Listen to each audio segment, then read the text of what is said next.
नमस्कार. आज पुन्हा एकदा आपल्यासोबत ज्येष्ठ पत्रकार, चित्रलेखाचे संपादक सन्माननीय ज्ञानेश महाराव सर आहेत. नमस्कार. आणि नेहमीपेक्षा अगदी पूर्णपणे वेगळा असा विषय आहे, अतिशय इंटरेस्टिंग आहे. आणि आता आपले जवळजवळ 400-450 एपिसोड झालेत अभिव्यक्तीवरती. मी कधी असं आवाहन करत नाही की बाबा शेवटपर्यंत हा एपिसोड पहा वगैरे. तुम्हाला आवडला तर तुम्ही जरूर तो पाहताच. आजचा एपिसोड सुद्धा तशाच पद्धतीचा आहे, निश्चितपणे तुम्हाला आवडेल. आजचे विषय बाळासाहेब ठाकरे आणि प्रबोधनकार ठाकरे अशा प्रकारचा आहे. आपल्याला सगळ्यांनाच माहिती आहे की बाळासाहेब ठाकरेंना आपल्यातून जाऊन आता उद्या 17 नोव्हेंबरला 13 वर्ष पूर्ण होत आहेत. आणि प्रबोधनकार ठाकरे यांचा स्मृतिदिन सुद्धा 20 नोव्हेंबरला आहे. त्यांना जाऊन 51 वर्ष होतील. तर मध्ये मागच्या मुलाखतीच्या वेळेला महाराव सरांशी बोलताना एक संदर्भ त्यांनी सांगितला की त्यांनी एक पुस्तकाचं प्रकाशन केलं आणि ते बाळासाहेब ठाकरेंच्या हस्ते केलं 1997 साली. आणि मग तो व्हिडिओ सुद्धा त्यांनी मला पाहण्यासाठी दिला. आणि मला वाटलं की तो लोकांसमोर ठेवताना त्यावरती काही बोललं गेलं पाहिजे, काही भाष्य महाराव सरांकडनंच त्याच्यावरती झालं पाहिजे, म्हणून पुन्हा एकदा त्यांच्याकडे आलेलो आहे. सर, मी तो व्हिडिओ बघितला. आता लोकांना सुद्धा आपण तो दाखवू आपल्या सगळ्या प्रेक्षकांना. देवा धर्माच्या नावानं हे तुम्ही पुस्तक ते सगळं हे केलं होतं, तयार केलं होतं आणि त्याचं प्रकाशन बाळासाहेबांच्या हस्ते प्रत्यक्ष. कसं काय माहिती, नेमकी संकल्पना काय होती त्या पुस्तकाची आणि ते कसं काय सगळं जमवून आणलेलं होतं तुम्ही? खरंच त्याच्या आठवणी सुखदही आहेत, आणखीन दुःखद अशासाठी आहे की त्यावेळी एवढं चांगलं चित्र आपण लोकांसमोर मांडलं सुद्धा होतं, तरीसुद्धा लोक काही सावध झाली नाही. त्यामुळे आता विचित्र चित्र आपल्याला अनुभवायला मिळतं. 92 सालामध्ये बाबरी मशीद कांड झालं. त्याच्या आधीपासून शहाबानू प्रकरण म्हणजे 1986 पासून धर्मांधता या देशातली, मग ती मुस्लिम कट्टरतावाद्यांची असेल किंवा हिंदुत्ववाद्यांचे तथाकथित हिंदुत्ववाद्यांचं धर्मांधता, ह्याचं पेव फुटलं होतं. त्यामुळे अनेक घटना घडत होत्या. त्यावेळीसुद्धा असे आता जसे तो बाबा धामवाला कोणी आहे किंवा अजून कोण कोण आहे, तसं बुवा बाबांचं पेव ह्या महाराष्ट्रामध्ये पण फुटलं होतं. आता नरेंद्र महाराज आहे, तर तेव्हा ते जगद्गुरू नव्हते, आता जगद्गुरूपर्यंत झाले. आता त्यांची 2 पीठं झाली आणि अजून ते स्वतःला सांगतात की मी तरुण आहे. त्यांचा अलीकडेच मी एक व्हिडिओ बघितला होता, तर मनात आलं की हा काय लफंगा माणूस, हा कुठपर्यंत आता जाऊ शकला. आज त्याचं स्वतःच्या नावाने पीठ मोठं उभं राहिलं. तर असे प्रसंग यायचे, अशा घटना घडत गेल्या. पांडुरंग शास्त्री आठवले मोठमोठे स्वाध्याय परिवाराचे मेळावे भरायचे आणि हे सगळे हिंदू धर्मवाद्यांना धर्मांधताच्या दिशेने नेणाऱ्या ह्या सगळ्या घटना होता. बाबरी कांड तर होतंच, तर अनेक घटना घडत होत्या. बाबा महाराज सातारकरांचं सिद्धिविनायकमधनं पैसे घेणारं प्रकरण होतं 5 कोटी रुपयाचं. लीलाधर डाके त्यांचे शिष्य म्हणून ते जेव्हा 95 सालामध्ये शिवसेना भाजपची सत्ता आल्यानंतर कसा त्या त्यांच्या जो ट्रस्ट होता, पर्सनल ट्रस्ट किंवा फॅमिली ट्रस्ट त्याला म्हणतात, त्या ट्रस्टमधनं पब्लिक ट्रस्टमधनं पैसे घेणं कसं चुकीचं आहे, अशा घटनांवरती मी ते लिहिलेलं होतं पुस्तक. लेख लिहित होतो. गणपती दूध प्यायला म्हणजे या संपूर्ण देशाला वेडं करून सोडलं होतं एक दिवसासाठी की गणपती दूध पितो म्हणजे प्रत्येक गणपती दूध पितो. मूर्त्या, त्यांच्या संपूर्ण गणपतीची फॅमिली, शंकर पार्वती सगळे दूध प्यायला लागले होते. करोडो रुपयाचं दूध आहे ते गटारामध्ये गेलं. आणखीन तो हिस्टेरिया, मास हिस्टेरिया कसा तो होता, त्या अनुषंगाने लिहिलेलं होतं. अनेक अशा घटना करून त्याचं एक पुस्तक झालं होतं. एक संग्रह ज्याला म्हणतो आपण, लेखसंग्रह, तसा साकेत प्रकाशनने केला होता. आणि तो 1998 सालामध्ये त्याचं प्रकाशन करायचं ठरवलं.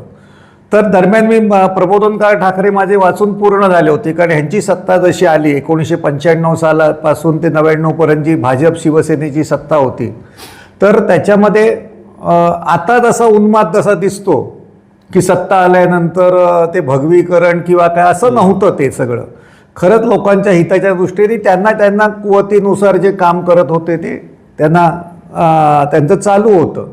भ्रष्टाचार तर काय अशक्य नाही, तो सत्ता आली की ते सगळं आतल्या ज्या सगळ्यांच्या वृत्त्या असतात त्या बाहेर येतात. तर परंतु त्याची जी मुळं आहेत धर्मांधतेची, तर त्या ज्या घटनांमध्ये होती त्या घटनांचं पुस्तक होतं आणि ते मी प्रबोधनकारांना अर्पण केलं होतं. अच्छा. आणि 20 सप्टेंबर 1998 म्हणजे त्यांची जयंती होती. त्यांचं 17 सप्टेंबरला मला वाटतं जयंती असते. 17 सप्टेंबर 1998ला मी वनमाळी हॉल दादर तिथे कार्यक्रम ठेवला. वनमाळी हॉल अगदी आता असे 200-250 लोक बसतील असे, AC नाही आहे त्यावेळी. अशा आत्ताच्यासारख्या खुर्च्या दिसत नव्हत्या किंवा हे असं शूटिंगला काय फार नव्हतं.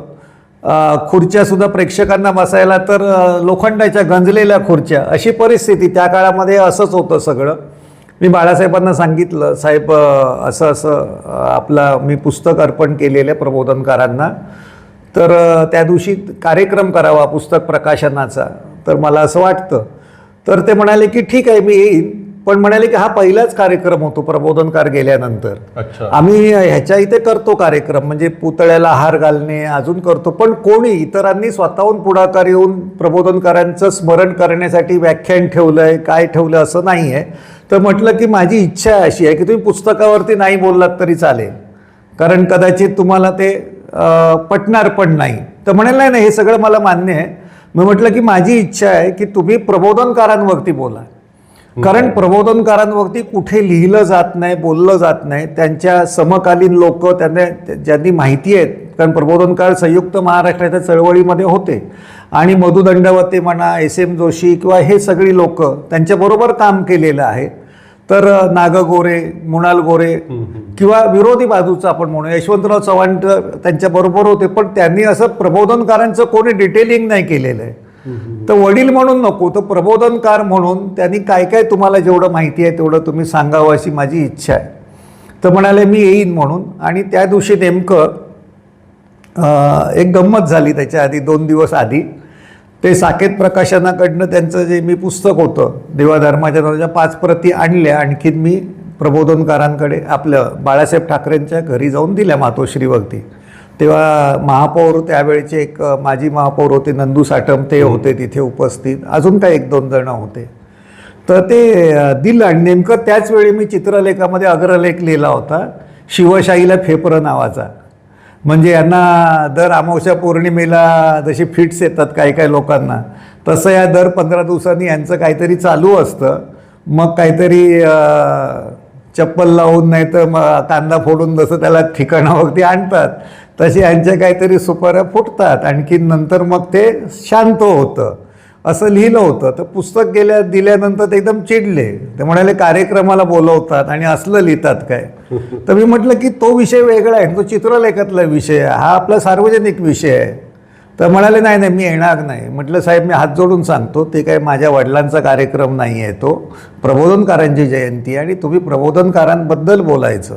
तर म्हणाले बघीन मी यायचं की नाही ते ठरवीन म्हणून. तरी मला धाकधूक होती. 3-4 दिवस मध्ये होते. आणि त्या दिवशी ज्या दिवशी कार्यक्रम होणार होता म्हणजे 17 सप्टेंबरला प्रचंड पाऊस पडला. प्रचंड म्हणजे मुंबई पूर्ण बंद होती, ठप्प. सकाळपासून पाऊस पडला. साहेबांना मी फोन केला 10-10:30च्या दरम्यान. तो थापाने उचलला, आणखीन त्यांना दिलं साहेबांना 10-10:30 वाजता. म्हटलं साहेब आज पाऊस आहे खूप, तर मला असं वाटतं आपण आजच्या वेळी आपण 1-2 दिवस पुढे ढकलूया का, रविवारी करूया का कार्यक्रम. तर म्हणाले काही नाही, आज जयंती आहे ना, आजच करायचा. कोणी नाही आलं ते तू आहे आणखीन मी आहे, आपण दोघांनी मिळून करूया. आज मी बोलणार आज प्रबोधनकारांवरती. आणि विशेष म्हणजे मी कार्यक्रम माझ्या पद्धतीने अरेंज केला होता, त्याचं रचना केली होती. कारण साहेब येणार म्हटल्यानंतर काही काळजी घ्यायची असते त्या सगळ्या घेतल्या होत्या. राज ठाकरेंना पण आज आठवत असेल की त्यांनी राज ठाकरेंना लवकर पाठवलं होतं, जवळजवळ 5-5:15ला. त्यांनी सांगितलं ते ज्ञानेश तो एकटा आहे, तो काय करेल की नाही माहिती नाही, पण तू आधी जाऊन काहीतरी नीट रचना कर. तर मी 2 वाजता सगळं करून तिथे मी घरी गेलो होतो. आणि मी 6:30चा कार्यक्रम 5:30ला मी आलो. 5:30ला आल्यानंतर त्याच्या आधी राज ठाकरे आले होते. त्यांनी सगळी त्या व्यवस्था म्हणजे इतर बसण्याचं व्यवस्था बघितली. तर 6:30चा कार्यक्रम बाळासाहेब ठाकरे 6:15ला आले. लवकर आले, अगदी 6:15ला आले. आणि येताना त्यांनी दिवसभरामध्ये त्यांना भेटायला जेवढी माणसं होती आलेली, त्यांना सगळ्यांना सांगितलं होतं की तुम्ही शिवसेना भवनमध्ये थांबायचं आणि संध्याकाळी माझ्या वडिलांचा कार्यक्रम आहे तर तिथे यायचं. तुम्हाला सांगतो तो हॉल 250 लोकांचा 200-250 लोकांचा होता. जवळजवळ 400-450 माणसं ओव्हरफ्लो. त्याच्यातला अनंत तरे जे ठाण्याचे होते ते सकाळी 12 वाजता त्यांना भेटायला गेले होते. त्याला सांगितलं अजिबात जायचं नाही. त्या भाषणात त्यांचा उल्लेख आहे की त्या लोकांनी सांगितलं, त्यांना प्रत्येकाला सांगितलं माझ्या वडिलांचा कार्यक्रम आहे आणि की एक पत्रकार करतोय तो आणि ते त्यांच्या विचारांचं आणि मी प्रबोधन दादांवरती आज बोलणार आहे. आणि मग त्यांनी ते भाषण सुरू केलं. आम्ही त्या भाषणाचं नियोजन आता मला त्याचं बाकीचं काय त्याचे जे भाषणांचं हे मिळालं नाही, पण त्या दिवशी नेमकं काय झालं होतं की हा नरेंद्र महाराज आहे नाणीजचा, तर त्याच्या विरोधात नरेंद्र दाभोळकर आंदोलन करत होते आणि जी चर्चा बघा ते चर्चा करायला नाणीजला गेलेले आणि मारहाण झाली. तर त्या मारहाणीमध्ये आमचा जो पत्रकार होता गणेश मुकुंद कुळे, ज्यांनी आता डॉक्टरेट मिळवलेली आहे, मुकुंद कुळे, आणखीन फोटोग्राफर गणेश शिर्के, ह्यांचं डोके फुटेस्तोवर ह्यांना मारहाण केली होती त्यांनी त्या नाणीजच्या महाराजांच्या आणि त्याच्या भक्तांनी. ते नरेंद्र दाभोळकरांची चर्चा आणि त्यानंतर त्यांनी ज्या पद्धतीने उधळली आणि गोंधळ झाला त्याच्यात आमच्या 2 पत्रकारांना खूप मारहाण झाली. तर ते डोक्यात होतं आणि तो त्रागा जो होता ती चीड आहे का नरेंद्र महाराजाचं त्या पुस्तकामध्ये आहेच, तो कसा भंपक आहे. 2000 सालामध्ये जगबुडी होणार म्हणून त्यांनी हे पेन विकले होते, 5 रुपयाचे पेन 50 रुपयाला विकले होते. जगबुडी झाली तर अजिबात नाही आहे, पण ह्याच्या आयुष्याची पण अजून जगबुडी झाली नाही इतकं खोटं बोलून. तर ही लोकं कशी तयार झाली हे सगळं त्याच्यात होतं आणि मी माझ्या भाषणामध्ये खूप चिडीने बोललो होतो. निवेदक कोणी नव्हतं, एक माणूस एकाने बोलायचं, दुसऱ्याने पुढे बोलायचं. नारायण आठवले बोलले, नंतर त्यांनी काही मान्यवर होते, म्हणजे समोर आमच्या समोर बसलेले होते ते राज ठाकरे होते बसलेले, सुभाष देसाई बसलेले होते, सगळे त्यांचे टॉलरंट लोक होती त्यावेळेचे. महापौर स्टेजवरती होते, अजून दत्ताजी नलावडे तेव्हा मी वरळीला राहत असल्यामुळे ते विधानसभा अध्यक्ष पण होते.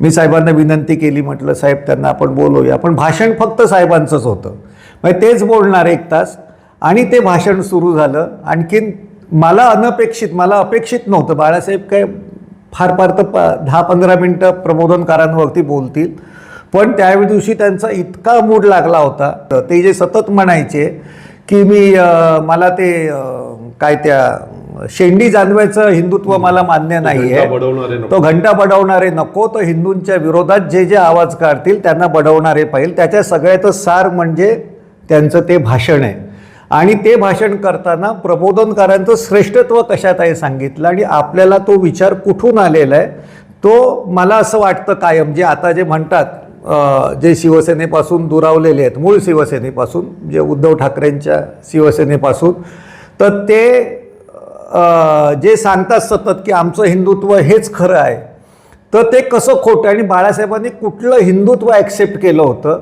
ह्या सगळ्याचा तपशील त्याच्यात येतो. मला अनेकदा वाटतं की आज बाळासाहेब असले असते की नाही तर ह्या सगळ्या बागेश्वर धाम भीम काय ते सगळे रामपाल आणखीन तो राम रहीम भीम त्यांना इतकं मटेरियल मिळालं असतं की नाही.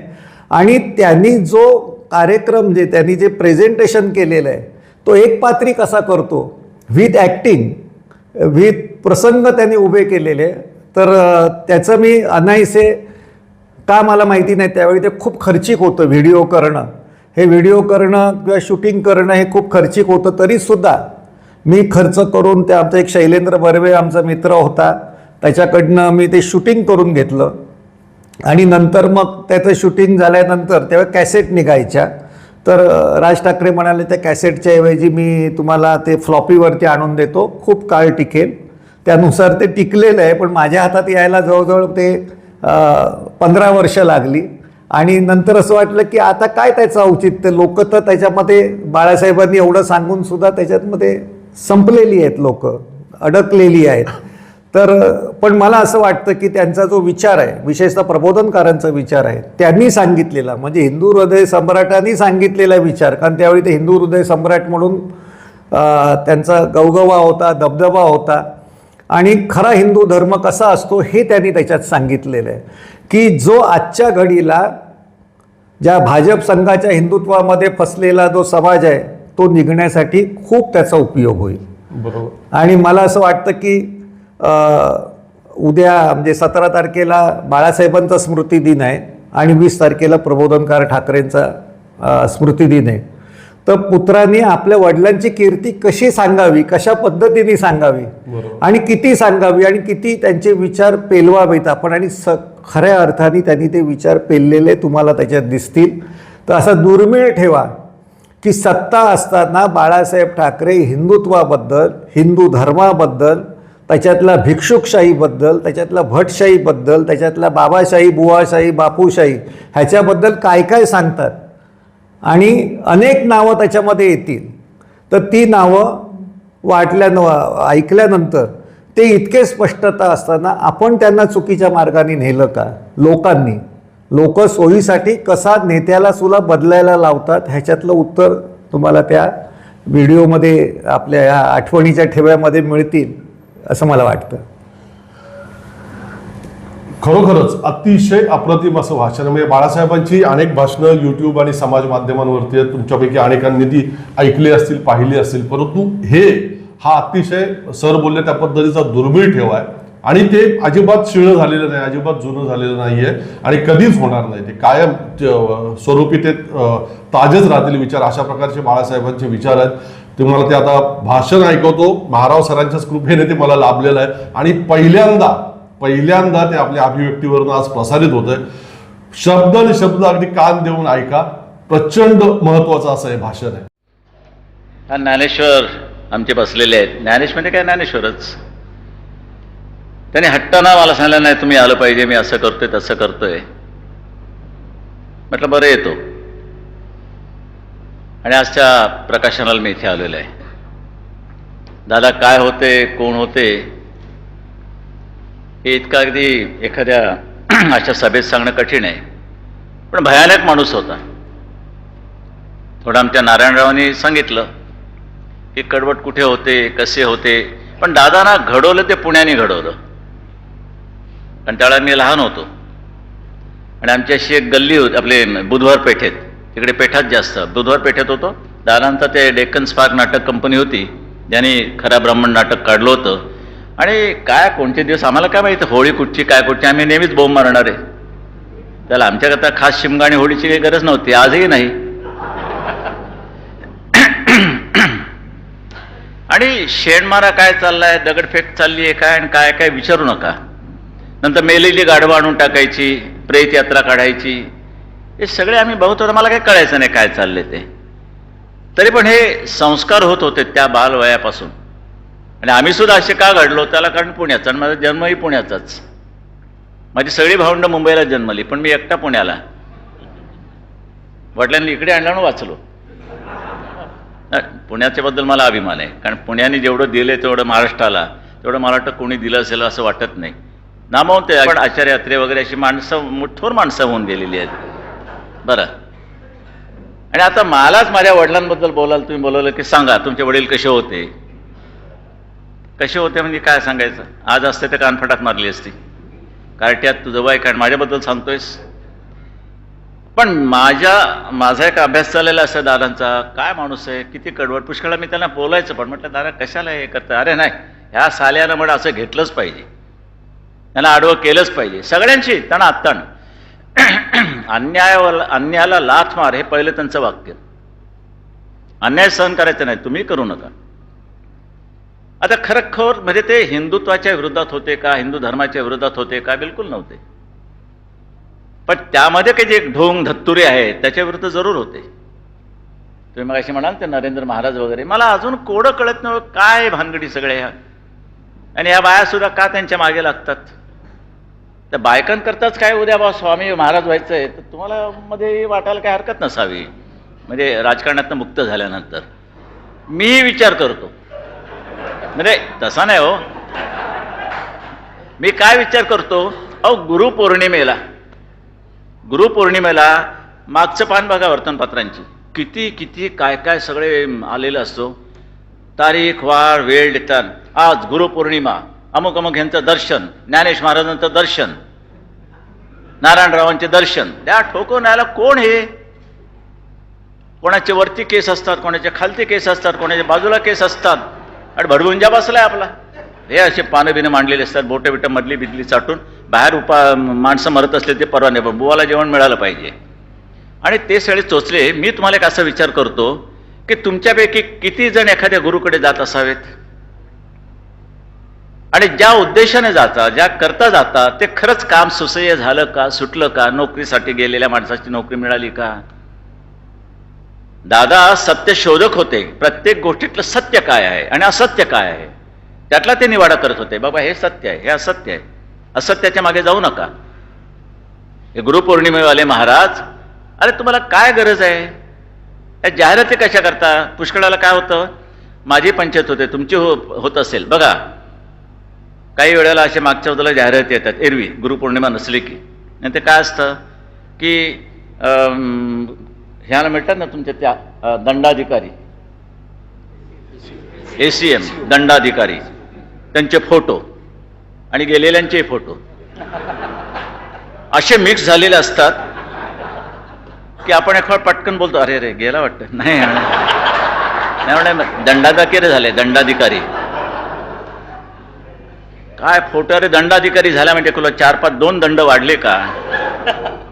कशा करताय जाहिराती? गुरुपौर्णिमेला तुमच्याकडे शक्ती आहे ना, लोक आपणून येतील. जाहिरात कशाला? 9 ते 12, त्यानंतर 3 ते 4 मध्ये काय करतोस तू?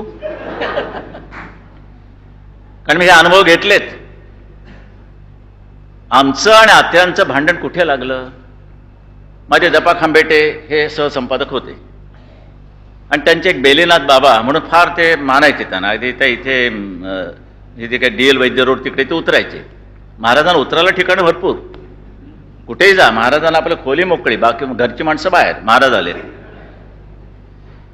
महाराज पण नजर फिरवतात एकंदर खोली कशी आहे, बाया बापडे किती आहेत वगैरे वगैरे बघतात. ते असे थोडेसे अंदाज घेतला पाहिजे ना, असं कसं करून चालेल. आणि मग त्या बेलेनाथ बाबाकडे माझी बहीण, तिचं काहीतरी अडचण होती, मी त्याला सांगितलं, म्हटलं जाऊन बघ बाबा, तो बसलाय बाबा तिथे.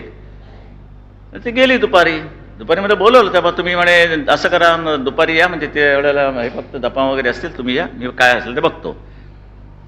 गेल्यानंतर काय ना म्हणे आता महाराज भेटणार नाही. म्हणजे काय म्हणे, काय नाही, आणि आता ही दर्शनाची वेळ नाही. आणि पटकन एक कोणीतरी मूर्ख दार उघडून बाहेर आला. त्यामुळे महाराज शाळेला पत्ते खेळत होता. काय म्हणजे तुझ्यात आणि आमच्यात काय फरक? हे कसले महाराज? दादांचं म्हणणं हे होते, ह्याना जोड्यानं मारा. ही शक्ती व्यक्ती काही नाही, झोट आहे. आता गणपती गेले काल परवाकडे. आता गणपती का आणायचे, गणेशोत्सव साजरे का करायचे? वर्गणी चांगली जमते, पोलीस पकडत नाही, आकडा किती वाढावा. त्यानंतर त्या वर्गणीमध्ये चिवडा, बियर घेता येतं आरामात.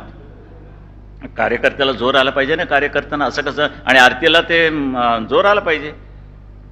आणि त्यानंतर जी आराष्ट्रीवरती उधळ माधळ चालते सगळी बरं. त्यानंतर आरत्या बिरत्या जोरात, आणि मग शेवटी विसर्जन. हे कोणाचं केलं तुम्ही? त्या मूर्तीचं केलं. पण मूर्तिकाराचं काय झालं? त्याला पुजलत तुम्ही की नाही? बाबा तू पण इथे बस, तुझाही सत्कार केला पाहिजे, एवढी सुंदर मूर्ती बनवली. नाही, हे नेहमी असतं. मूर्तिकाराला विसरतो आपण. देवळाचा कळस दिसतो, पाया नाही दिसत. आणि म्हणून जे बाहुबली बनवलेलं आहे, बाहुबली कसला बाहुबली हो, त्याला हेलिकॉप्टरमधनं अभिषेक करावा लागतो, एवढा मोठा बाहुबली. पण त्याचा मूर्तिकार कोण होता पत्ताच नाही. कोणाला पुजता तुम्ही? कशा करता पुजता? शक्ती आहे, मी स्वतः मानतो शक्ती जरूर आहे. पण आत्ताची ही तुमची सर्व देवळं भटाबामणाने संपूर्ण भ्रष्ट केलेली आहेत. एकदा मी एका माझ्या देवळात गेलो, कोळी लोक होते आणि आम्ही पण उभे होतो. आपले काय इतके भक्त आहेत, त्याच्यामध्ये आम्ही देवाकडे असं काय जातपात म्हणजे असते पण नसते, आम्ही आपले उभे. इतका ते कोळी आला तोंडावरून.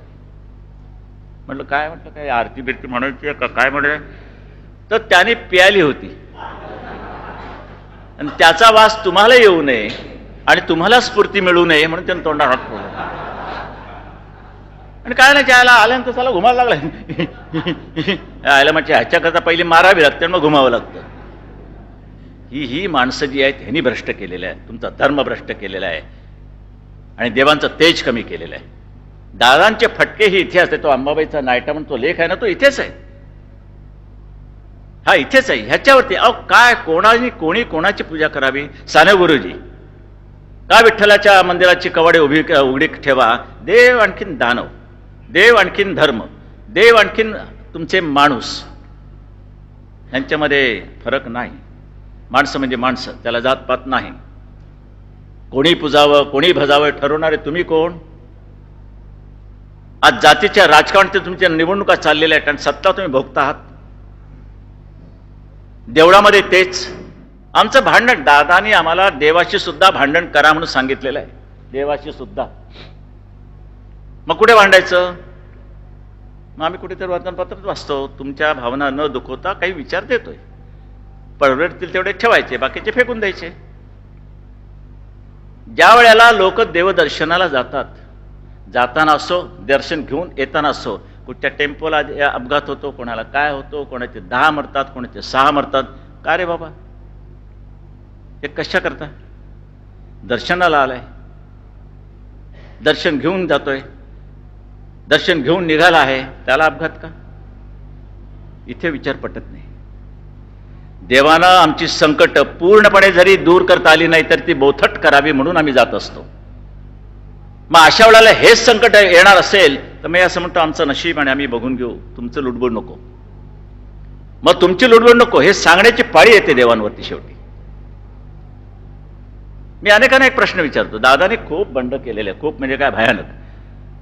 आम्ही एकदा एक असं उदाहरण देतात, फार खट्याळ दादा, म्हणजे प्रत्येक ठिकाणी जाऊन ती नांगी ठेचायचीच.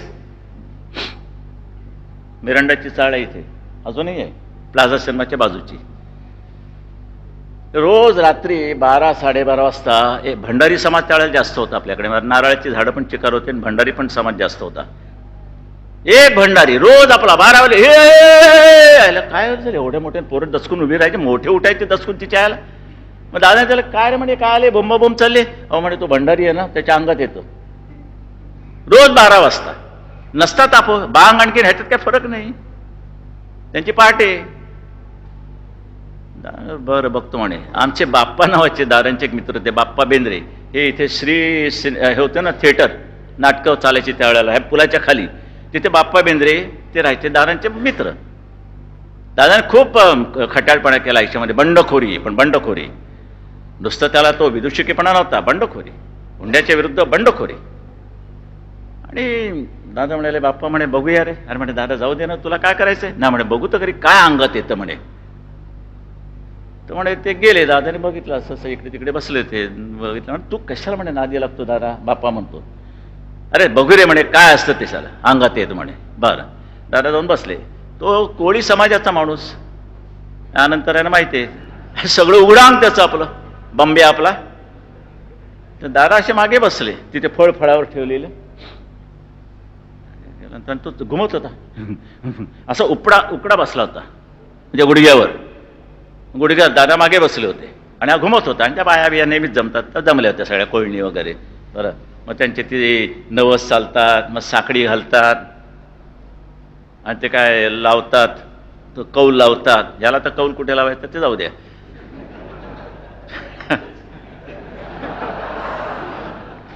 तर तो घुमत होता.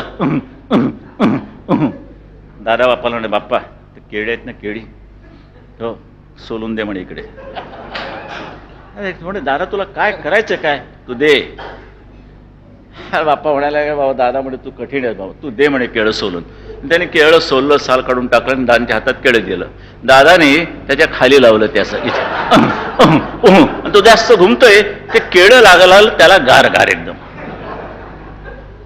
गारगारला. त्याला वाटतं की हा आपण जो जोर करतो त्याच्यामध्ये बहुतेक आपण करून टाकलेली दिसते. आणि एवढं त्याच्या अंगात असताना त्याने मागे हात लावला, काय झालं म्हणतो त्याला. तेव्हा दादा म्हणे, साल्या भोसडीच्या म्हणे छडी घेतले, फटाफट 2 फटकेमध्ये ओढ साल्या म्हणे. तुझ्या जर अंगात आलं तर तुला काय करायचं, तू खाली काय केलंस ते, तो घुमत बसायचं. हे आमचे दादा बाबा असे होते अगदी. काय डोक्यात एक यायचं आणि ते करून घ्यायचं, हे विशेष करून घ्यायचे. घुमतोस काय म्हणे साल्या. तसंच एकदा काय आलं, आमची बाई होती, म्हणजे दादांची आजी. एकदा काय आलं, ती बाई वाटतं दादा ऑफिसला जायचं, आणि बाई आली तर बाई आपली पडलेली, आणि ते जुन्या हे तुमचे असे डॉक्टर बिक्टर नव्हते तळ्याला प्लास्टरमध्ये पाय आणि त्याला ते पिना बिना लावलेला आहे, आणि आपण अगदी आईन अगदी त्या ह्याच्यामध्ये जोशामध्ये वर तंगड करून पडलेलो आहोत पलंगावर वगैरे, असं काही नाही. तिने आपलं ते नेहमीच आंबे हळद आणि पटकी उघडून लावली, लेप दिला झाडा. दादा आले, काय का म्हणे, काय बाई काय झालं? अरे काय म्हणे दादा म्हणे, ते बघ ते मद्राशी, सगळे मद्राशी त्यावेळेपासून घुसतायत, आत्ता नाही, फार जुनं लागण आहे तशी पाहिलं तर, हा एपिडेमिक. तर ते तिथे म्हणे तिकडे ते आंघोळी पर सगळ्यांना ती कॉमन बाथरूम संडास वगैरे, मोरी मोठी, त्याला 6 नळ, ते खांडके बिल्डिंग सारखे, कुठचाही नळ तुम्ही वापरा, तुमच्या नशिबाने ज्याच्यातनं पाणी येईल तो तुमचा. बरं, ते अशा तऱ्हेने ते नळ आणखी ते संडास, म्हणजे तिथे म्हणे ते तेलाने आंघोळ करायचे, तेल लावायचे आणि ते तेल तसं त्यात निघून घ्यायचे, आपलं पंचानेसून निघून जायचे, ते बुडबुडीतच राहायचं सगळी जमीन. त्याच्यावरनं ती बाई घसरली आणि तिचा पाय मुरगळला. बरं म्हणे, ते म्हणे त्या तेलावरनं मी घसरले दादा म्हणे, आणि पाय मुरगळला माझा. बरं, दादा गेले तर मद्राशांकडे, म्हणजे look my actually my grandmother has actually she slipped, she got a sprain, can not stop this what. आणि तुमची जी काही आंघोळ विंघोळ होते ना, तेलकट बिलकट काय ते बुळबुळीतपणा तो, ते म्हणे तुम्ही थांबू नका म्हणणार, how can we stop it, that's our religious bath. म्हणजे कबूल आहे, तुम्ही त्याला धर्म हात पाडा ना, बाथरूममध्ये कशाला बुळबुळीत करणे इतका. No no no, we can't stop it. नक्की नाही म्हणे, नाही म्हणे, no at any cost we will not stop it, that's our religious bath. तिच्या आयला चालत ते दिसतं कसं, ते सामान लोण्याचा गोळा दिसतो ना, तसे सगळे पोटे बिटो अशी बाहेर आलेली सगळे. बरं, ते गेले, दादा म्हणाल चालेल तुला दाखवतो कसं तुझी रिलिजियस बात आहे ती. घरी गेले दादा, अशा खोल्या रांकेन लागल्या ना. बाय म्हणे असं करे बघ, उद्या कोळीण येते ना आपली कोळीण, तिच्याकडनं सडलेलं कुजलेलं असं खारं घे. खारं फार चांगलं असतं, म्हणजे आधी चीजच्या तोडीत मारणारं, तोंडात मारणारी, फार तोंडात टाका आणि तोंडात मारावं, छान खारं. तुम्ही कधी टेस्ट केली असाल, पुष्कळाने खाल्लं असेल. आता तेवढे काही मिळत नाही चांगले, त्या पूर्वीच्या कोळणी गेल्या आणि ते खारी गेले आणि सगळंच गेलं झालं, आता खार राहिले फक्त तिकडे. तर मग दादा म्हणे चांगलं मिळतं, तुला सायला ना सडलेलं कुजलेलं नासकं कुचकं घेऊन ठेव, उद्या बघू काय करायचं ते. बरं ठीक आहे. मग ती सकाळी कोळीण आली, ए बाबा म्हणे चंद्रा एक काम कर बाबा, त्या दादाने सांगितलंय. काय म्हणे? ते म्हणे सडलेलं कुजलेलं असं म्हणे खारं घेऊन ये. का म्हणे बाई असं कशाला करतं? म्हणे चांगलं आलंय की बाजारात, आता म्हणे घेऊन दे ते चांगले उद्या बाजार. नाही म्हणे नाही, ते दादाने सांगितलं तसंच आणलं पाहिजे. तर का म्हणे आता काय म्हणे करायचं दादाला? या बरं येते म्हणे. मग ती आली, तिने सडलेलं कुचकं नासकं आणलं सगळं. बरं, तर दादा संध्याकाळी आले. काय बाई म्हणे तू आणलंस का ते सगळं बाजार? हो म्हणे बाबा आणले, ते वास घरामध्ये ठेवत नाही, ते कर काय तुला. बरं ठीक आहे. मग माझ्या आईला सांगितलं, हे बघ निखारा फुलो, चांगला निखारा कर म्हणे, झाला असा धगधगीत. काय म्हणे दादाच्या डोक्यात आहे काय कळतच नाही, काय निखारा काय सडकं काय कुचकं आहे. मग पाठबीट घेतला, हातपाय धुतले, चहावर घेतला, नुसतं आपलं ते धोतर नेसलं, उघडे बंब टॉवेल इकडे टाकला आणि तो पाठ त्या गॅलरीत टाकला, तिथे ठेवला. रंगोळी वगैरेच काहीतरी टाकली करून आपली सरे. बरे आण म्हणे तो विस्तो घेऊन ये. तो विस्तो आणला. ते खारं घेऊन ये म्हणे. खारं आणलं. काय नाही आलं काय चालेल, एक एक दोन दोन तुकडे खाराचे टाकायचे. हो खारा टाका, खारा टाका. आणि तो वाऱ्याचा जो एक साला वाहत होता, वाऱ्याचा सगळ्या आता घाण त्या याला त्या त्या वाऱ्याने प्रत्येक मद्राशाच्या घरात शिरली. धूर धूर आणि तो तितका सडका कुचका. व्हॉट इज दिस? सगळे उंदीर बाहेर आले तिच्या आयला सगळे. What is this mister Thackeray? Religious. म्हणे what is this? How many days it is going? It may go for 10 days. Depends. We can't stand it. What can I do? They cannot stop it. I can't stop it because this is religious. Do something. You stop your religious bath, I will stop my religious thing. Okay बाबा okay we will stop it. आणि दादाने ते बसायला आंघोळ बंद केली. प्रत्येक वेळेला काही मोर्चेच नेले पाहिजे असं काही नाही. अशी चायला घालता येतात काड्या विड्या वगैरे, खाली टाका. हे दादांचं चालायचं. टिट फॉर टॅट, जशाच तसं. उकरून नाही काढायचे पण मात्र सहनही करायचे नाही. अशी कितीतरी उदाहरणं आहेत त्यांच्या आयुष्यामध्ये, कितीतरी देता येतील. बरं, त्यामध्ये एक गंमत म्हणून सांगतो. दादा सकाळी रोज 8:30 वाजता स्वतःचं ते टाईपरायटर मराठी त्याचा कीबोर्ड बनवून घेतलेला, आणि अशा वेळेला 8:30ला जी भट्टी टाकायची बरं लेखनाची, ती 1 वाजेपर्यंत. 1 वाजला की मग दादा आमच्या पत्नीला बोलायचे, सरो. ती यायची, जरा चल म्हणे काय असेल ते घेऊन ये जेवायचं. पण त्या दरम्यान 9, 9:30ला एक बाई आली. ट्रेंग, आमचा दरवाजा सतत उघडा. इथे सुद्धा त्या कलानगरला काही कुल्प विल्प कधी लागत नाही. ट्रेंग झाले तर दादा उठायचे रे अशी, कोण आहे? मग ती बाई आली, दादा म्हणे मी सत्यनारायण घातलाय. बरं सरो बघ काय ते. तिने आपल्या ₹100 दिला. सत्यनारायण ₹100 देतात. आता काय दर वाढला की काय मला माहित नाही, कारण हल्ली दरच नव्हे ते एरियाही सुद्धा वाढले. लालबाग ते बोरिवलीपर्यंत आसपास, म्हणजे कुठेही करा. बरं, हे झाले. एक आठवडा झाला, परत ट्रिंग. हे जरा माफ करा, दादाच्या स्वभावाचा एक पैलू दाखवते तुम्हाला, किती फटकळ होते. आणि हे असलं काही त्यांना सहनच व्हायचं रे. तडाक तिथल्या तिथे एक फटका मारायचे आणि मोकळे व्हायचे. आता तो गुण आमच्यात किती आला मला माहित नाही. काही लोकांना अनुभव आला असला तर तो त्यांचा गुण म्हणून समजा किंवा आशीर्वाद. ट्रिंग परत कोण आहे म्हणे, दादा म्हणे सत्यनारायण घातलाय. आयला म्हणे तू मागच्या वेळेला लिहून गेली परत आलीस. दादांची खुर्ची बाजूला घेतली. काय ग म्हणे, ते काय सत्यनारायण कशा करता का सत्यनारायण? दादा म्हणे सुनेला पोर होत नाही. मग म्हणे सुनेला पोर होत नाही मग आम्ही मेलो काय?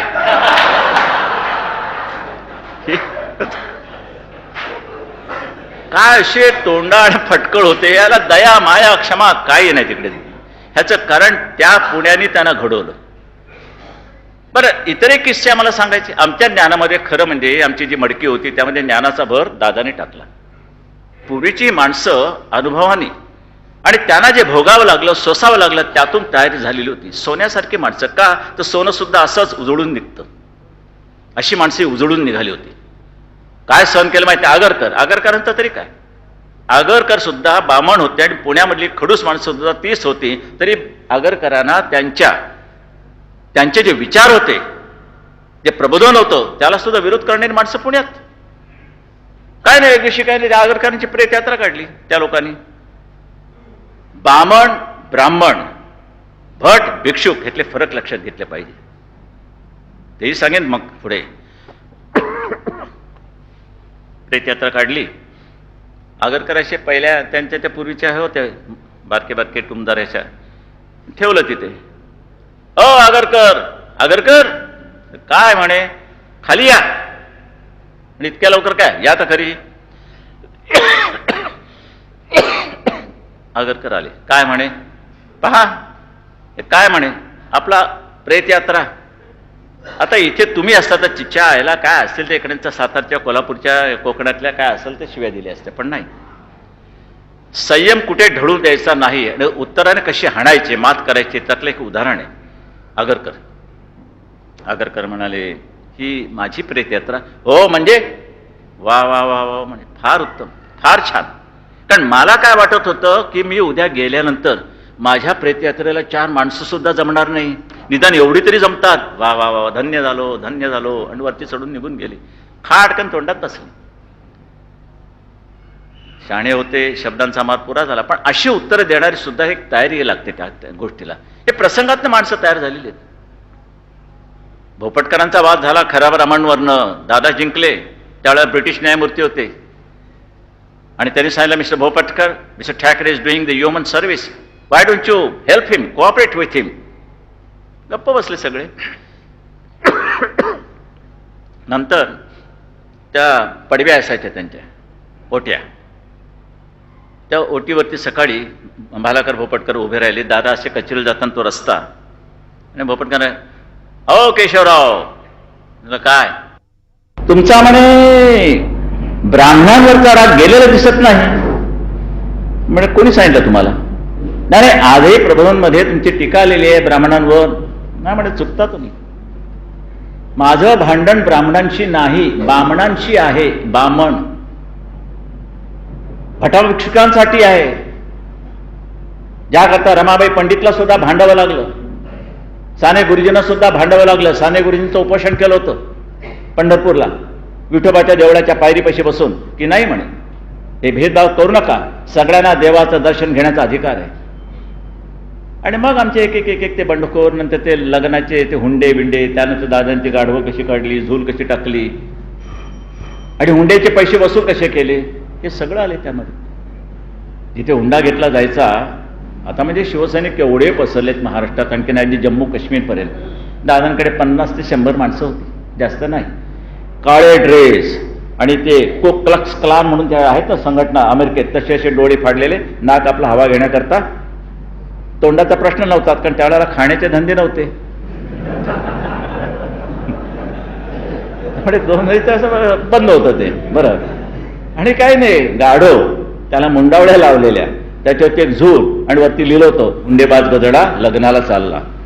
आणि हे गाढव घेऊन त्या मंडपापाशी जायचे, जिथे लग्न हुंडा घेतला असायचा तिथे. काय तिथे सुद्धा लोक, ह्या लेडीज सिटीवरनं ज्याला दादा म्हणतात, मिरवणूक चालली होती आमची ह्या लोकांची, लोक अक्षरशः सुवासिनीने आत्या ओढल्या. हो हेच पाहिजे होतं म्हणे. फार ह्या हुंड्याची वाट लावलेली. माझा वडील गरीब, पण कुठे आणायचे पैसे, विकत घेता पोरगी तुम्ही. आणि मग हे झालं सगळं. आणखीन मग विकत म्हणजे पोरगी, आणखीन पैसे त्यांना द्यायचे, अशा तऱ्हेने अगदी. आता हे झाल्यानंतर सगळं त्याला तिकडे आले, मोठे न्यायमूर्ती होते. हे बघा म्हणे, ओ ठाकरे, हे तुमचे धंदे इथे चालणार नाही. म्हणे का? मी म्हणे न्यायमूर्ती आहे, कोर्टात खेचेन. ते बघू नंतर म्हणे तुम्ही आम्हाला आमंत्रण दिलं. हो दिलं म्हणजे हे करायला नव्हे, हे गाढो विडो काय, गाढो विडो काही नाही म्हणे. काढले ती पत्रिका, त्यांनी पत्रिका दिली. काय लिहिले पत्रिकेत? अमुक अमुक माझं नाव लिहिले, आणि खाली काय लिहिले? आपण आपल्या परिवारासहित आलेलो आहे. घेता की नाही आत? बाबा हात जोडतो, हुंडा परत करा, करतो, केला. ही बंडखोरी प्रत्येक तरुणाच्या रक्तात आली पाहिजे. बरं, अन्याय न्यायाची अशी निवड करा की अन्याय म्हटल्यानंतर ठोक. हे वडिलांनी शिकवलंय, किती ताकद असो, पण मात्र एक माणूस सुद्धा काय करू शकतो हे माझ्या वडिलांनी शिकवलं. आणि म्हणून ज्या वेळेला चवी बावडेकर आमच्याकडे आलमगीरचे, दारांमुळे खूप माणसं, संयुक्त महाराष्ट्राची चळवळ मला जवळनं पाहता आली, माणसं यायची. म्हणून ते उदाहरण दिलं होतं तुम्हाला मागे माहिती आहे की संयुक्त महाराष्ट्राच्या चळवळीच्या वेळेला हे श्रीकांत राहतो, राज राहतो, तीच एक स्वयंपाकघर, हॉल आणि किचन बस, आणि मागच्या बाजूला एक पडगी. त्या घरात आम्ही राहत होतो. हे अशी गर्दी व्हायची, गच्च भरून जायचं. बरं, आणि मग मला एक दिवशी मी माझा हात धरला असा, इकडे म्हणे काय. आणि ते माझे बाहेर जे सगळे जोडे होते, चपला, बूट, वाकडे तिकडे, फाटके तुटके, नवीन करकरीत वगैरे वगैरे, ते हे बघ काय म्हणे. म्हटलं हे चपला जोडे नाही म्हणे, हे आपलं ऐश्वर्य आहे. हे ऐश्वर्य आपलं, हे कोणाला लाभत नाही, मिळत नाही. लोकांना जोडे मिळतात ते निराळे, हे आपलं ऐश्वर्य आहे, हे जप. आजही त्या मातोश्रीमध्ये तेच जपत आलेलं आहे, तेच जपत आलेलं आहे. बरं, अजूनही लोकांचं जे प्रेम आहे, म्हणून मला कसली पर्वा नाही. काय मूर्खे येतात आणि बाळा ठाकरेला आम्ही पहिल्यांदा अटक करू, आणखीन जामू करे, तुमची हिंमत नाही. आज लोकांनी पुतळेच जाळले, ती पाळी आणली तर तुम्हाला उभे जाळतील. संकट कोसळलं. माझी पत्नी मला नेहमी विचारते, वडिलांपासून शिकलो. का म्हणे बाहेर एवढी काहून माजले तुमच्या विरोधात, की 32 वर्ष काय काय भोगले मला माहिती आहे. म्हणजे इतकं काहून माजल्यानंतर तुम्ही म्हणे थंड कसे घरात. म्हटलं हीच वेळ आहे. ज्या वेळेला बाहेर वादळ असतं त्यावेळेला तुम्ही शांत राहा, आणि ज्या वेळेला बाहेर शांतता असते त्यावेळेला तुम्ही वादळासारखे उभे राहा. नाही तर बाहेर थंड आम्ही थंड, नाही जमत. तर कुठे काय पावलं कशी टाकायची ही महत्वाची बात. हा मुत्सद्दीगिरी महत्वाचा. बरं, ते आता आमच्या मनोज जोशींवरती टीका झाली, हे झाली, काय झाली, कसला जातीयवाद. अभिमानानं सांगेन, हो या महाराष्ट्रामध्ये पहिल्यांदा बामण किंवा ब्राह्मण म्हणा वाटल्यास मुख्यमंत्री मी केलेला आहे, शिवसेनेने केलेला आहे. करायचंच नाही का? जातीची मोनोपोली आहे तिथे. याच जातीने तिथे बसलं पाहिजे, कोणी बसायचं नाहीये. आमच्याकडे आला, चांगला माणूस दिसला, बसवला. एरवी जातपात गाडणारे, जातीवाद गाडणारे तुम्ही जातीय दळभद्री राजकारण करतं. महाराष्ट्रामध्ये शिवसेनेनं जातपात अजिबात गाडलेली आहे. यांना माहित नाही कोण आहेत ते, हे कोण आहेत मला माहित. कधी यांना आज एवढे माझे शिवसैनिक आलेले आहेत, एकाने तरी उठून सांगावं की होय बाळासाहेब तुम्ही मला जात विचारली म्हणून. पण माझ्या जातीचा कोणी नाहीये, ना आमदार आहे, ना कोणी खासदार आहे, ना कोणी मंत्री आहे, ना कोणी कोणी आहे. मी कधी जातच पाहिली नाही. हे कोण? हे महाराव म्हणजे काय जातीचेच कोण आठवत? महाराव म्हटल्यानंतर असं वाटतं की महावीर वगैरे काही जैन बीन आहेत की काय. बरं, हे आम्ही कधी जात विचारत नाही, मला त्याची गरज आहे. मराठी हा महाराष्ट्रामध्ये आम्ही मराठी, हिंदुस्थानामध्ये आम्ही हिंदू, याखेरीज आम्हाला जात नाही. त्यातून खोलात शिरायचं असेल तर गरीब आणि श्रीमंती खेरीज दुसरी मी जात मानत नाही. मी अनेक वेळेला काही गोष्टी करत असतो. माझं एक स्वतःचं चिंतन मनन चाललेलं असतं. आणि ते चिंतन मनन असं की हे असं का, तसं का, हे का, ते का. तुम्ही एक असं बोलताना असं पटकन बोलून जाता. काय बोलता तुम्ही? काही चांगलं झालं, नशिबाचे खेळ आहे, पटकन हात लावून जातं. नशीब वाईट झालं, काय प्रारब्ध, नशिबाचा खेळ. दोन्ही ठिकाणी असं काय बोल, काय करणार, नशिबाचा खेळ आहे. हो, नशिबाचा खेळ आहे, नशिबाचा खेळ आहे. हे नशीब इकडे का? इतके अवयव आहेत, नशीब इथेच. मग माझ्या चिंतन मननामध्ये एक सुरुवात होते. आणि ते चिंतन मनन माझं असं असतं की नशीब ह्याचा अर्थ हेच का, चांगल्यालाही हेच आणि वाईटाला हेच. ह्याचं कारण ह्या इथे आतमध्ये तुमचा मेंदू नावाचा एक प्रकार असतो, पदार्थ मेंदू. जे चांगलं घडतं ते तोच घडवतो आणि वाईट घडतं ते तोच घडवतो. जे मेंदू करतो त्या पण तुमच्या वागणुकी असतात, तुमच्या पद्धतीने ते वागत असतात. वाईटाचं कारण सुद्धा मेंदूच, चांगल्याचं कारण सुद्धा मेंदूच. म्हणून नशीब इथे असतं. हे माझा शोध आहे. त्याला ते तुमचे ते हरे कृष्ण हरे रामवाले सागरोगट्टे माझ्याकडे आले, अमेरिकन सागरोगट्ट्यासारखे दिसतात. थोडे हिरवे सागरोगट्टा बघा. आणि ते कपडे घातलेले भगवे, कफन्या वगैरे. तर माझ्याशी त्यांना ते हरे कृष्ण हरे रामच्या मंदिराची त्यांना हे पाहिजे होतं परवानगी देवळात. मी काय विचार केला, हे इस्लामकडे जाण्यापेक्षा हिंदू धर्माकडे वळत जर असतील, आमच्या कृष्णाकडे येत असतील, रामाकडे येत असतील, तर जरूर त्यांचं मंदिर उभं करा. केलं, मी दिली परवानगी. आम्ही काय काय केलं तुम्हाला माहिती नाही. ठाकरे घराण्यानंतर शिव्या खाण्यामध्ये नंबर 1. माझ्या शाळेत 1 नंबर कधी आला नाही, पण हिट लिस्टवर नंबर 1. बाकी सगळे खाली. लोक म्हणतात काय पोलीस आल्यानंतर काय रस्ते काय, का तर करणार काय, त्यांचा तो प्रश्न आहे. काय काय मायाला मारण्याकरता काय काय रचलंय ते तुम्हाला काय सांगायचं ते जाऊ द्या. त्या सागरवट्याने विचारलं, म्हटलं why you wear this saffron colour, हे तुम्ही भगवा काय घालता? It's a colour of renunciation. It's a colour of renunciation म्हणजे त्यागाचा रंग आहे. म्हटलं why the colour of renunciation should be blue black, why not blue black red yellow black. ते खांदे उडवतात असे. आपण सुद्धा इंग्रजीतलं सुद्धा खांदे उडवा का सगळे खांदे. बरं, पण एखाद्याने प्रश्न विचारला वा ख्या बॉडी, इंग्लिश संपला, सगळा अर्थ आला त्याला. खांदा देऊ नका पण उडवायला काय हरकत नाही. बरं, उडवा नुसतं. पुष्कळ वेळा मी पाहिले त्याला. त्या झालं वेळ द्या. म्हटलं नो. हे मी माझं एक संशोधन असं केलं की आम्ही सूर्याचे भक्त आहोत. सूर्योदय ज्यावेळेला होतो त्यावेळेला आकाशामध्ये तो भगवा रंग फेकला जातो. आणि ज्यावेळेला सूर्यास्त होतो त्यावेळेला आकाश भगव्या रंगाने नुसतं बुंद छान झालेलं असतं, झुंजू मुंजू आणखीन असतं. आमचे सगळे जे काही धार्मिक विधी आहेत, मग बाकी अगदी अंतीय ह्याच्यापर्यंत, ते सगळे अग्नीच्या साक्षीने होतात. त्या अग्नीचा रंग भगवा असतो. म्हणून आमच्या हिंदू धर्मामध्ये भगवा रंग आलेला आहे. हे माझं संशोधन आहे. आता सगळे सांगतात हे असं आहे तसं आहे. हे दादांमुळे आम्हाला हे विचार करण्याची एक स्वतंत्र शक्ती मिळाली. हे आता कोणी मला चिठ्ठी पाठवली इथूनच, हो ते आता कुठचं ते राशी चक्रवाले कोणते उपाध्याय, हां हां शरद उपाध्याय त्यांनी मला एका कार्यक्रमावर बोललं, मी आणि माझी पत्नी, माझ्या पत्नीला हे फार भक्ती व्यक्ती फार जबरदस्त असायचं, वेड असायचं. गेलो तिकडे आणि त्या बायाच असतात जास्त करून, दुसरे येडं पण कोण असणार कोणामध्ये, माफ करा नाही तर उद्या सकाळी मोर्चा आला आमच्या घरात. बरोबर, आम्ही तुम्हाला सुधारण्याचा प्रयत्न करतोय, नीट जागतेपणानं वागा. काय नाही, त्या बाया केस सोडलेला, मध्ये ते अग्निकुंड पेटलेलं आणि त्या गोल असे नाचतात आणि सगळ्यांच्याच अंगात आलेलं. ह्या एक देवी आहे का अनेक देवी आहेत मला माहिती नाही, पण चालले सगळं गोल गोल गोल. आम्ही ढेव्यासारखे बसलो होतो, काय चाललंय बघत. आता कधी उठायचं, किती वेळ बसायचं, काय पत्ता नाही. ते घुमतात, आम्ही बसलोय आणि हा काहीतरी बोलत होता तुमचा तो राशीचक्रवाला उपाध्याय. आता तो करून करून भागला, आणखीन हा राशीचक्राला लागला, ते सोडून द्या तुम्ही, ते जाऊ द्या. आणि काय नाही, एक बाई माझ्या पुढे आली घुमणारी, बसलास काय म्हटलं, काय म्हणलं, त्याला उभं राहायचं, उभं राहायला काय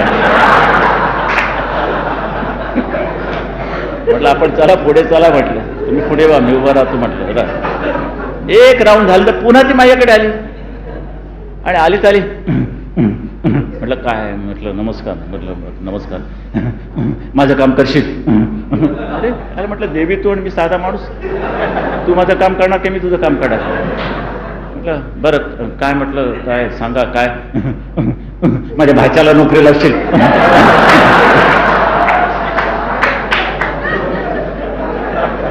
काय हो म्हटलं, आता झाले काय थट्टा आहे का काय, इथे दादा तडकायचे, इथे दादा माझ्यातले जागे व्हायची. झालं तू तुझ्या अंगात आले काहीतरी असं आम्हाला सांगते, वाटते, भासवते.